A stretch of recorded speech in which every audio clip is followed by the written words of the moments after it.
তো ট্রেড নিইনি আমি, ট্রেড আজকে বুঝতেই পারিনি, কিন্তু প্যাটার্ন আমার সেম ছিল, লজিক সেম ছিল, কিন্তু মার্কেট আমি বুঝতে পারিনি আর ট্রেড মিস। তো বিগত দেখেছো যে যতদিন থেকে আমি ট্রেড লজিক শেয়ার করছি ততদিন থেকে সেম প্যাটার্নে আমি ট্রেড নিই। তো আজকের লজিকটাও ছিল সেম প্যাটার্ন। তো এটা রেজিস্ট্যান্ট লেভেল ছিল, দেখতে পাচ্ছ যে এটা তোমার রেজিস্ট্যান্ট লেভেল, ওপরে রেজিস্ট্যান্ট লেভেল। তো মার্কেট রেজিস্ট্যান্ট, এটা হচ্ছে রেজিস্ট্যান্ট লেভেলটা সাপোর্ট বানিয়ে মার্কেট পাম্প করেছিল, আর নেক্সট রেজিস্ট্যান্ট লেভেল তো এখানে এসেছিলো, এখান থেকে আমি সেলিং ছিলাম, যে মার্কেট বাইং যাচ্ছে, বাইং যাওয়ার পর যখন হায়ার হাই স্ট্রাকচার ভেঙে লোয়ার লো স্ট্রাকচার তৈরি করবে তো আমি ট্রেড নেব। তো এখানে আমি একটা বুঝতে ভুল করেছিলাম, সেটা হচ্ছে যে আমি 5 মিনিটে রেজিস্ট্যান্ট লেভেলটা এখানের অনেকটা বড় লেভেল ছিল।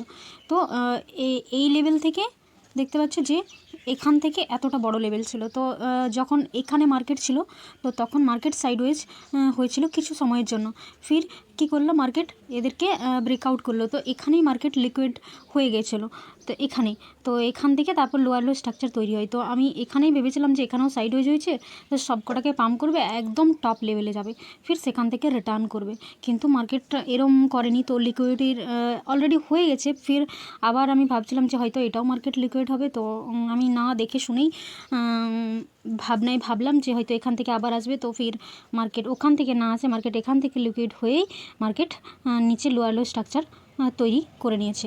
তো এবার 1 মিনিটে দেখব, 1 মিনিট।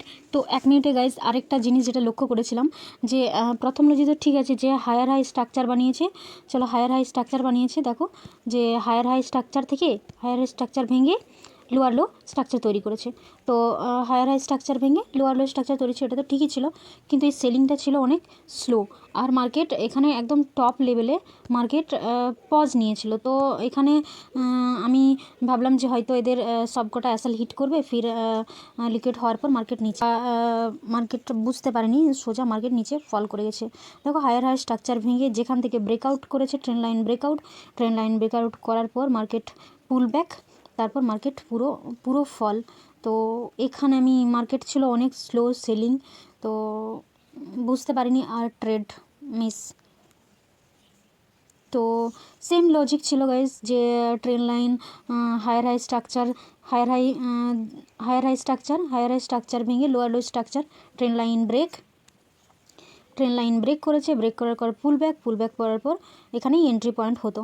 তো এরকম এন্ট্রি করিনি। দ্বিতীয়ত ছিল আরেকটা লজিক যে resistant level, market resistant level থেকে ফল করাটা স্বাভাবিক, রেজিস্ট্যান্ট লেভেল থেকে সেলিং হওয়াটা স্বাভাবিক। তো সেখান থেকে রেজিস্ট্যান্ট লেভেল থেকে মার্কেট সোজা নিচে চলে এসছে, আমি এন্ট্রি পয়েন্ট বুঝতে পারিনি, আর সেলিংটা ছিল স্লো, সেই জন্য বুঝতে পারিনি। তো ট্রেড মিস।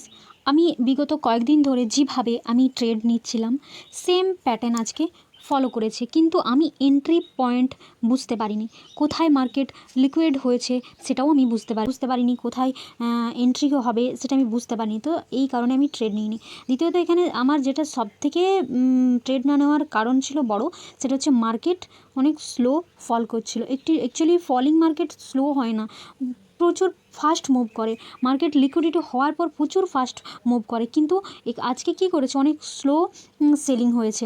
তো কি এই জন্য আমি আজকে ট্রেড নিইনি। মার্কেট কী করেছে রেজিস্ট্যান্ট লেভেল থেকে মার্কেট স্লো সেলিং হচ্ছে, তো এই জন্য আজকে আমি এন্ট্রি পয়েন্ট বুঝতেই পারিনি। তো আমি বলেছি যে তিনটে পুরনো যে আগে ভুল করতাম তার লজিক আমি শেয়ার করব। সেটা হচ্ছে প্রথমত যে আমি এন্ট্রি পয়েন্ট বুঝতে না পারলে আমি সেখানে ট্রেড নেব না। এতে কি হবে, যদি আমি জবরদস্তি ট্রেড নিই তো সেখানে আমার কী হবে, অ্যাসেল হিট হবে, স্টপ লস চলে যাবে। দ্বিতীয়ত আজকে কী হয়েছে, স্লো সেলিং হয়েছে, তো কী হয়েছে এখানে এন্ট্রি পয়েন্টটাও আমি বুঝতে পারিনি, এক্স্যাক্টলি কোন ক্যান্ডেলে নেব ক্যান্ডেলটাও আমি বুঝতে পারিনি। তো কি ক্যান্ডেল না বুঝতে পারলে আমি ট্রেড নেব না, জবরদস্তি ট্রেড যদি নিই তো তাহলে সেখানে আমার অ্যাসেল হিট হবে।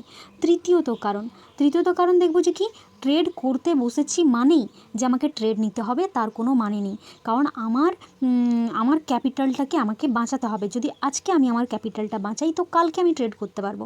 তো কি আমাকে আমার ক্যাপিটাল বাঁচাতে হবে, প্রত্যেক দিন মার্কেটে যে প্রফিট দেবে তার কোনো কারণ নেই। তো আমি এ কারণেও এখানে প্রতিনিয়ত প্রফিট করার উদ্দেশ্যে ট্রেড নেব না। তো যদি নিই কী হবে, আমার ক্যাপিটাল কী হবে, অ্যাসেল যাবে, তো আমি এগুলো করব না। তো এই ছিল আজকের লজিক। বাই গাইজ, দেখা হবে অন্য কোনো ভিডিওতে।